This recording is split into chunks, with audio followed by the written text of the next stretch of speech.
I bought my lake cabin for one reason: peace. After a decade of grinding through city traffic, corporate deadlines, and back-to-back meetings, I wanted a place where the air smelled like pine instead of exhaust fumes, where morning started with the sound of loons instead of honking horns, and where my closest neighbor was a curious deer instead of an angry guy with a leaf blower.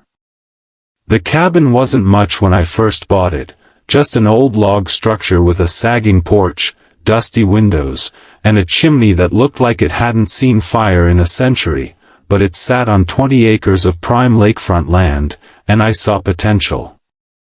I spent 2 years renovating it, not for anyone else's approval but for my own sanity.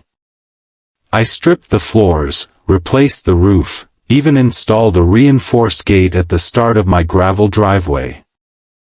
I knew the area had a meddlesome HOA, the kind that sent letters if your grass got too long or if your mailbox leaned too far to the left, so I wanted to be clear from the start: my property, my rules.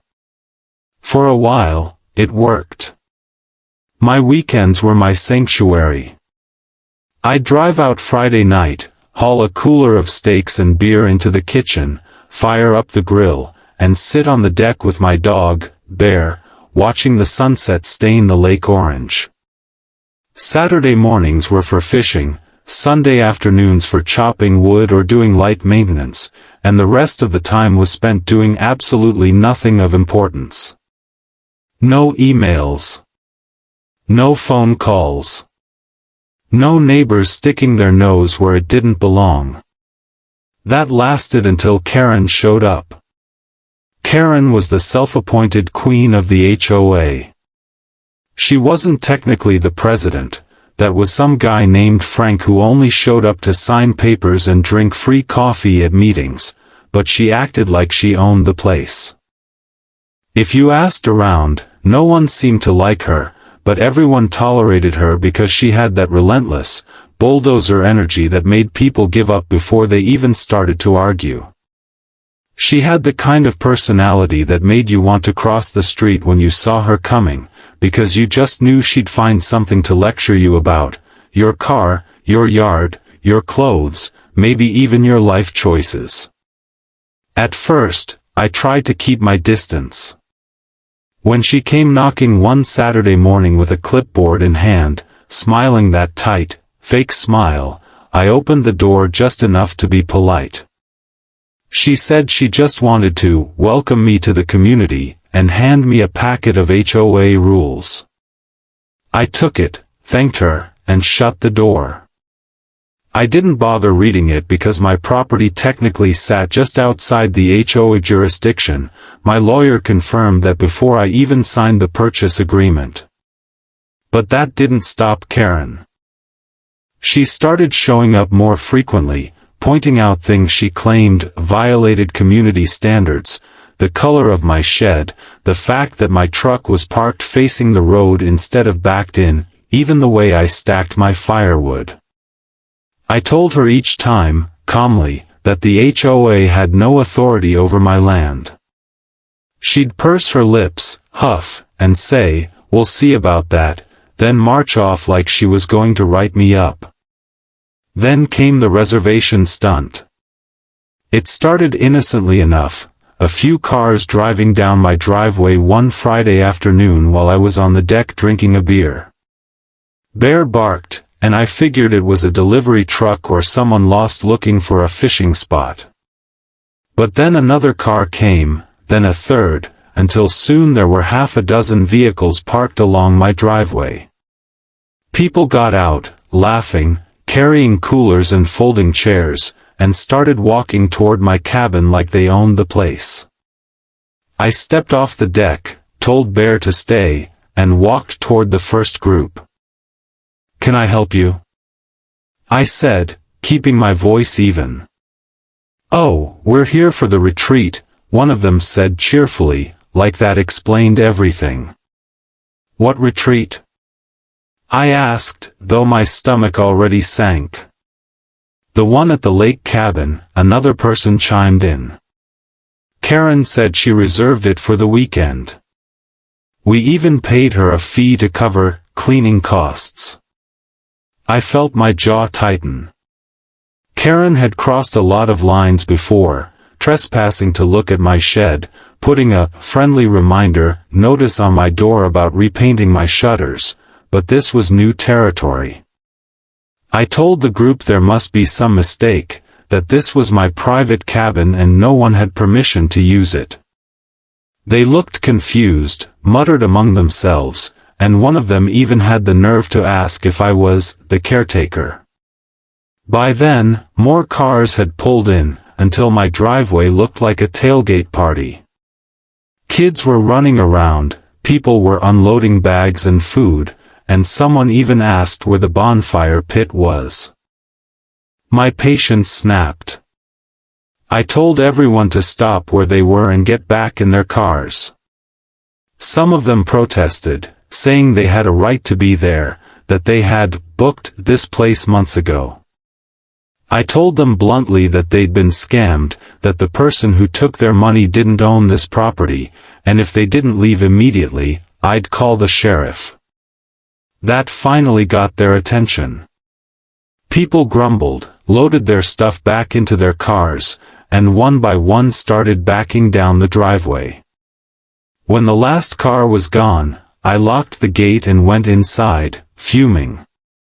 I poured myself another beer and sat down at the kitchen table, already planning what I was going to say to Karen the next time I saw her. But Karen didn't wait. The next morning, she stormed up to my gate like a tornado in yoga pants, screaming my name. I walked down calmly, Bear trotting beside me, and leaned on the gate. She said I had embarrassed her in front of her friends and ruined a planned community event. I asked her what gave her the right to rent out my property in the first place. She claimed she had community privileges that allowed her to use unoccupied properties for the benefit of the HOA. I laughed in her face. There was no such privilege, no clause, no legal standing whatsoever. When she saw I wasn't backing down, her tone turned nasty. She said she'd make sure no one in the community ever spoke to me again, that she'd file complaints, that she'd make my life miserable until I sold the place. I didn't raise my voice. I just told her calmly that if she or anyone else stepped foot on my property again without my permission, I'd have them arrested for trespassing. Then I turned, walked back to the cabin, and let her scream at the closed gate until she got tired and left. But I knew Karen wasn't done. People like her never were. Karen's screaming didn't stop at the gate that day, it just moved online. That evening, while sitting on the deck with Bear at my feet, I started getting notifications on my phone from a neighborhood Facebook group I'd never even joined. Apparently, Karen had decided to warn the community about me. Her post painted me as some kind of antisocial hermit, an aggressive man who threatened women and children, and who was endangering the community by refusing to participate in HOA safety protocols. She made it sound like I was running a meth lab in the woods instead of quietly grilling steaks on my deck. The comments were a mixed bag. Half the people agreed with her, saying they'd always felt he was standoffish. Translation: I didn't wave at them every single time they drove by, while others told her she was overstepping. A few even pointed out that my cabin wasn't technically part of the HOA, which only made her madder. She doubled down, claiming that my land benefited from the community roads and lake access, and therefore I had a moral obligation to follow their rules. It would have been laughable if it hadn't started affecting my weekends. The next time I drove out to the cabin, someone had left a pile of trash bags just outside my gate, old beer cans, food wrappers, even a broken lawn chair. There was a note on top that said, "Since you don't want to contribute to community cleanup, here's your share." I burned the note in the fire pit and hauled the trash to the dump, but the message was clear. Karen had started a campaign against me. A few days later, I got an official-looking envelope in the mail with the HOA logo stamped on the front. Inside was a fine notice. Apparently, I owed $500 for failure to comply with community event hosting obligations. I nearly laughed myself out of my chair. Not only was it nonsense, but it was so obviously written by Karen herself. It wasn't even signed by the actual HOA president, just stamped with a digital signature that looked like it was made in Microsoft Paint. I called my lawyer, who confirmed that not only did the HOA have no jurisdiction over my property, but if they kept trying to bill me, I could file harassment charges. That gave me some satisfaction, but I knew Karen wasn't going to stop just because the law wasn't on her side. People like her thrived on control, and I had just taken some of hers away. The next weekend, I decided to make some changes. I had a heavy-duty steel gate installed at the end of my driveway, not just a decorative farm-style gate but one of those automatic sliding ones with a keypad and a camera. I wasn't playing around anymore. I wanted a record of who came and went. I even installed a few motion-activated cameras on the property, pointing toward the road and the dock. If Karen or anyone else tried to pull another stunt, I'd have proof. Sure enough, within a week, the camera caught her pulling up to the gate in her SUV, getting out, and taking pictures. She even tried to open the keypad box, as if she thought she could reset the code. When she realized she couldn't, she stood there, hands on hips, staring at the cabin like she was trying to will it out of existence. Then she drove off. But that was just the calm before the storm. 2 weekends later, it happened again, this time, bigger. I had just finished cleaning a string of fish on the dock when I heard engines on the road. Not one, not two, but several. I dried my hands, grabbed the binoculars, and looked toward the gate. What I saw made my blood pressure spike, a caravan of SUVs and minivans rolling down the road, headlights bouncing in the afternoon light. The lead vehicle stopped just outside the gate, and out stepped Karen, clipboard in hand, wearing a bright pink HOA event coordinator shirt like she was some kind of sheriff. Behind her, people started piling out of their cars, families, kids, a guy with a speaker system, and even someone dragging a propane grill out of a trailer. I jogged up to the gate, Bear running beside me, and got there just as Karen was waving people forward like a general directing troops. "What the hell do you think you're doing?" I said, loud enough for everyone to hear. She didn't even flinch. "We have a scheduled community event today," she said sweetly, as though she was reading from a script. "This is the reserved venue." "This is my private property," I said, my voice low and steady. "No one reserved anything here." She smiled, that smug, self-satisfied smile that made my teeth clench. "Oh, but they did. I sent out the sign-up sheet months ago." "You didn't object, which means tacit approval." I nearly laughed in her face. "Tacit approval? You mean the piece of paper you taped to the community bulletin board in a neighborhood I don't even live in?" She shrugged. "The community voted. It's binding." "Not here, it isn't." By now, the crowd was getting restless. People were unloading food, setting up folding tables, even trying to haul coolers through the gate. That's when I hit the button on the remote and slid the gate shut with a satisfying metallic clang. The whole group froze. "No one is coming in here," I said. "You were told last time this is private property." If you step foot on it, I'll have the sheriff out here in 10 minutes. Karen's face turned red. She stomped up to the gate until she was inches from the bars. You can't do this, she shouted. This is for the good of the neighborhood. We have over 100 people coming. I leaned against the gate, arms crossed. Then you'd better find them another venue. The shouting match went on for a good 10 minutes. Karen threatened lawsuits, threatened to escalate to the board, even threatened to report me to the county for public nuisance. I just stood there, calm, letting her dig her own hole while the crowd slowly realized they weren't getting in. One by one, they started packing their stuff back into their cars. Kids whined, parents muttered, and finally the whole caravan started turning around and leaving. Karen was the last to go. She stood there glaring at me, her face twisted with rage, and finally hissed, "You're going to regret this." I just smiled. We'll see. That night, I sat on the deck, drank a beer, and watched the sun go down over the lake. Bear sat beside me, head resting on my boot, and for the first time in weeks, I felt calm.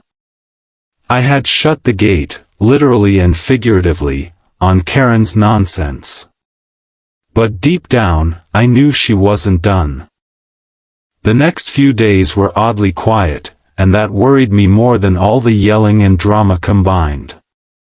Karen was the type of person who couldn't sit still, who had to meddle and micromanage everything around her, so her silence felt like the pause before a thunderstorm. I kept checking the camera footage whenever I wasn't at the cabin, just in case she tried something sneaky. For a while, there was nothing, no SUV, no trespassers, no suspicious activity, and I started to think maybe she had finally gotten the message. But I was wrong. The storm hit on the first Saturday of the next month.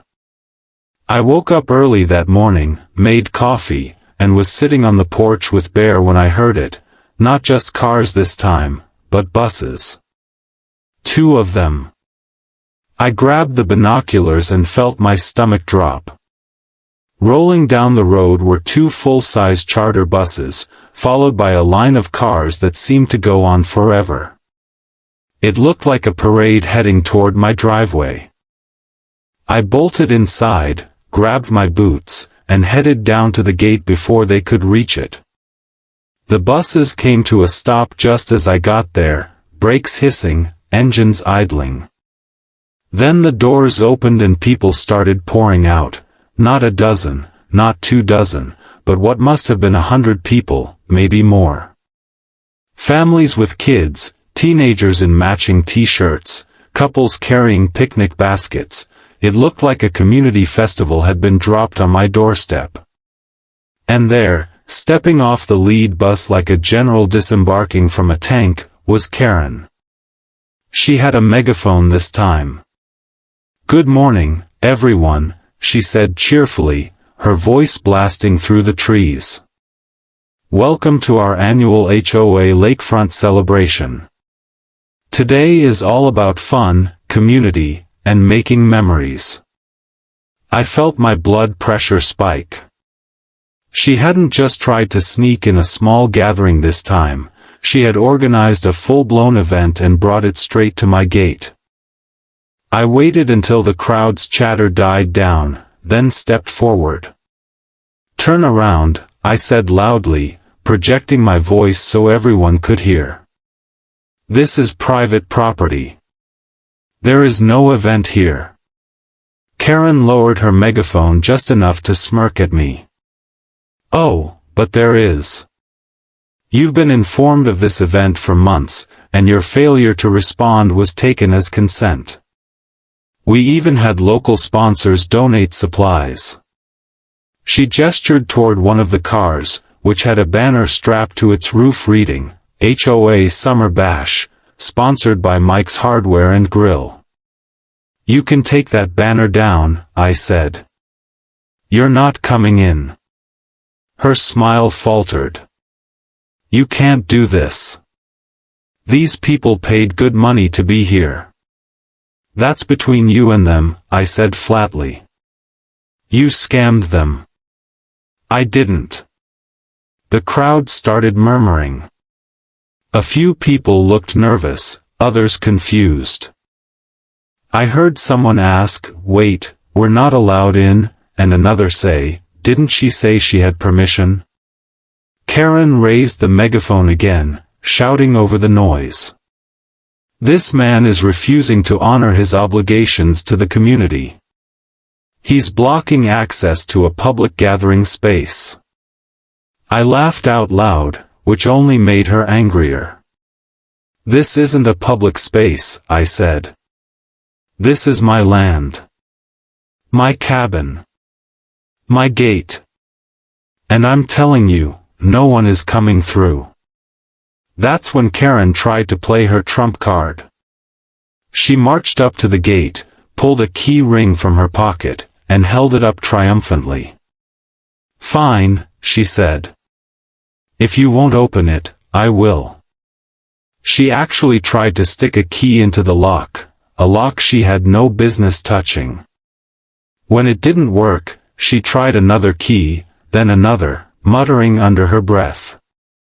That's when I pulled out my phone and started recording. Everyone see this? I said, loud enough to cut through the chatter. This woman is attempting to break into private property. This is being recorded and will be sent to the sheriff. Karen froze, key halfway in the lock. The color drained from her face as the weight of what I'd just said sank in. The crowd went silent. Then, slowly, someone from the back said, "Wait, did she really not have permission?" I nodded. She never had permission. Not the first time, not now. She's been lying to you. You could feel the mood shift. People started whispering, pulling out their phones, checking the so-called sign-up emails Karen had sent them. A few people even started asking for refunds right there on the spot. Karen tried to rally, shouting through her megaphone that I was ruining the event, but it was too late, the crowd had turned on her. One man marched right up to her and said, "You told us this was a community-owned cabin. We paid you for this." Karen sputtered, looking around like a trapped animal. "It was for the good of the neighborhood," she shouted. "He doesn't even participate. He doesn't belong here." Another woman crossed her arms. "That's because it's his property," she said. "You can't just take over someone's land because you want to throw a party." Within minutes, the crowd started dispersing. People were angry now, not at me, but at her. They were shouting about demanding their money back, about reporting her to the HOA board, about filing complaints. Some of them even took videos of her standing there at my gate, keys in hand, caught red-handed. Karen tried to save face, saying, this was a misunderstanding, but no one was buying it. The first bus driver climbed back aboard, started the engine, and soon the whole parade was turning around and leaving. By the time the last car was gone, Karen was standing alone at the gate, face red, hands shaking. She glared at me, but she didn't say a word. Then she stomped back to her SUV, slammed the door, and drove off. I stood there for a long time, listening to the sound of the last bus fading down the road. Then I turned, looked at Bear, and grinned. "That's how you shut the gate," I said. That night, I sat by the fire pit with a beer in hand, feeling the kind of peace I hadn't felt in weeks. For once, I didn't just defend my land, I humiliated Karen in front of the entire community. And judging by the look on her face, I had a feeling that might just be the last time she tried anything like that. After that day, something changed in the air around the lake. The usual Saturday morning walkers stopped glancing suspiciously toward my driveway and instead gave me little nods or even friendly waves. People who had once ignored me started slowing down when they passed, sometimes even rolling down their windows to tell me they'd seen the videos online and that I had been right to stand my ground. It seemed like almost everyone had filmed Karen's meltdown from one angle or another, and by Sunday night, there were at least 3 different clips circulating on the local Facebook groups.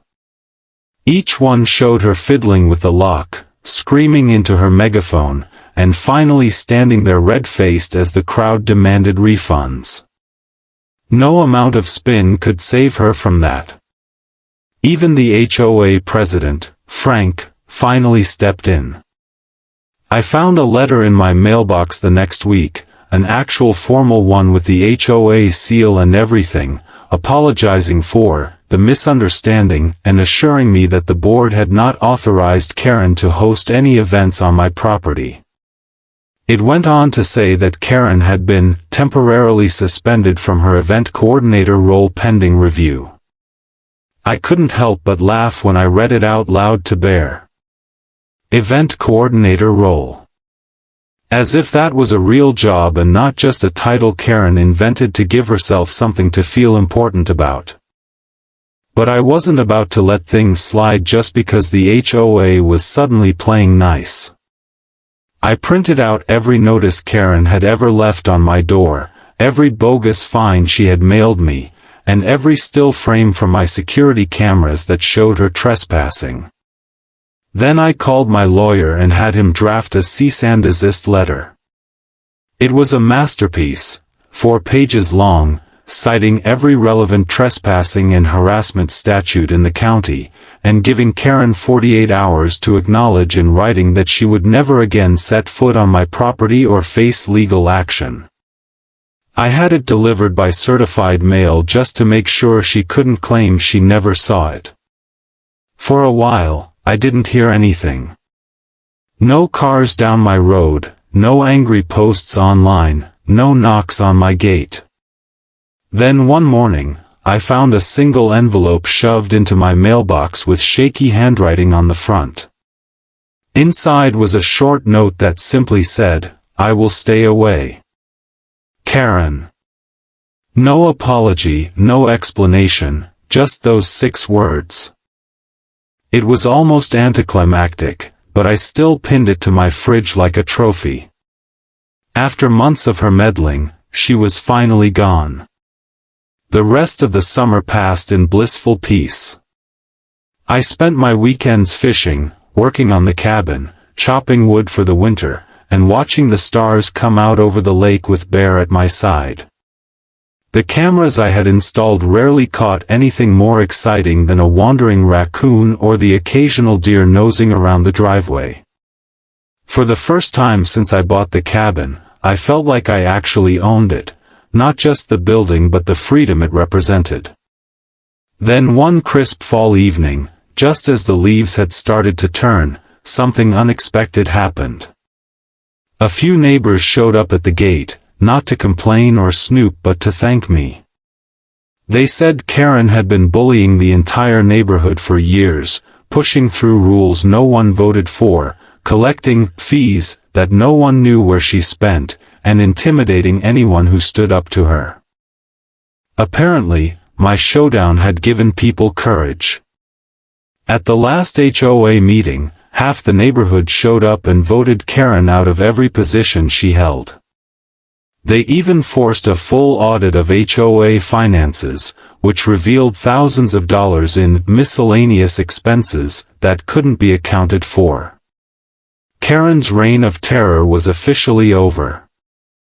I didn't celebrate publicly, that wasn't my style, but that night I did light the biggest bonfire I'd ever had, grilled the best steak in my freezer, and cracked open a bottle of bourbon I'd been saving for a special occasion. Bear sat beside me, ears perked toward the woods, and I leaned back in my chair, feeling the kind of deep satisfaction that doesn't come often in life. Not just because I'd won, but because I'd stood my ground when it mattered most. Sometimes I still catch sight of Karen's SUV driving past the entrance to the road, but she never stops, never slows down, never even looks in my direction. I think she learned her lesson, that some gates aren't meant to be opened, some battles aren't meant to be fought, and some people won't be bullied, no matter how loud you shout. And if she didn't, well, the cameras are still rolling, the gate is still locked, and I'm still ready. Winter came early that year, and with it came a kind of stillness that I hadn't experienced in a long time. The lake froze over, the trees stood naked and silent, and snow blanketed the cabin like a fresh coat of paint. I spent those months splitting firewood, reading by the crackling stone fireplace, and taking Bear out for long walks under a sky full of stars so clear they looked close enough to touch. It felt like the entire world had been reset, like all the noise and chaos from the previous summer had been erased. For the first time since I bought the cabin, I didn't just feel like I had defended my home, I felt like I belonged there. The place had finally become what I always wanted it to be, a sanctuary. Karen's name hardly came up anymore. From what I heard through the grapevine, she had been stripped of all her HOA privileges and was now just another resident with no special influence, no clipboard, no microphone to shout through. Some people said she had been forced to repay part of the money she'd collected under false pretenses. Others claimed she'd been quietly encouraged to sell her house and move away. I didn't know which version was true, and to be honest, I didn't care. Whether she was still around or not didn't matter to me. What mattered was that my property, my privacy, and my peace had been restored, and no one was going to take that away again. When spring rolled back around, I made some improvements to the cabin, not because I had to, but because I wanted to. I built a new dock with my own 2 hands, stronger and wider than the old one, perfect for mornings spent fishing or just sitting with my coffee while the mist rolled off the lake. I installed solar lights along the driveway so the gate was always lit at night, and I replaced the keypad with a new system that used remote access codes so I could grant entry to delivery drivers without leaving the porch. Everything I did made the place feel more like home, more like a fortress, more like the quiet corner of the world I had fought so hard to keep for myself. Neighbors still stopped by occasionally, not to complain but to check in, share fresh vegetables from their gardens, or drop off homemade pie. It was strange, almost funny, after months of being painted as the antisocial outsider, I had somehow become one of the most respected property owners in the area. People told me that what I had done had inspired them to push back against ridiculous HOA rules, to speak up at meetings, to reclaim their own properties from unnecessary control. One guy even said he had finally painted his house the color he always wanted because, if you can shut your gate in Karen's face, I can live with a blue house. I never set out to be anyone's hero, but I have to admit it felt good to know that standing my ground had done more than just protect my own land, it had made the entire neighborhood a little freer. As for me, I learned something important through it all. I learned that peace isn't just something you find, sometimes it's something you have to fight for. I learned that boundaries aren't just physical fences or gates, they're lines you draw for yourself and refuse to let anyone cross. And I learned that people like Karen will always exist, people who want to control everything around them, who believe their rules apply to everyone whether you agreed to them or not. But I also learned that those people only win if you let them. One warm summer night, nearly a year after the whole incident, I sat out on the deck with Bear at my feet and a firefly-lit sky above me. I could hear the frogs singing near the shoreline, smell the faint smoke from the fire pit, and feel the kind of deep contentment that comes from knowing you stood up for yourself when it counted. Somewhere in the distance, I heard the faint hum of an engine, a car heading down the main road, and for a brief second, I wondered if it might be Karen's SUV. I smiled to myself, because even if it was, it didn't matter anymore. She could drive by all she wanted. She could glare, she could stew, she could imagine 100 new ways to try to control the world, but the gate was still closed, the cameras were still rolling, and my cabin was still mine. I raised my glass to the night air, to the lake, to the cabin that had become my safe haven, and to the silence that stretched out across the water like a promise. I had fought for this life, for this peace, and I wasn't going to let anyone take it from me again. Bear let out a soft bark, as if agreeing with me, and I laughed, leaning back in my chair. The fire crackled, the stars burned bright overhead, and for the first time in a long time, I wasn't thinking about Karen, or the HOA, or the chaos of the past year. I was just there, exactly where I wanted to be, exactly who I wanted to be, and that was enough.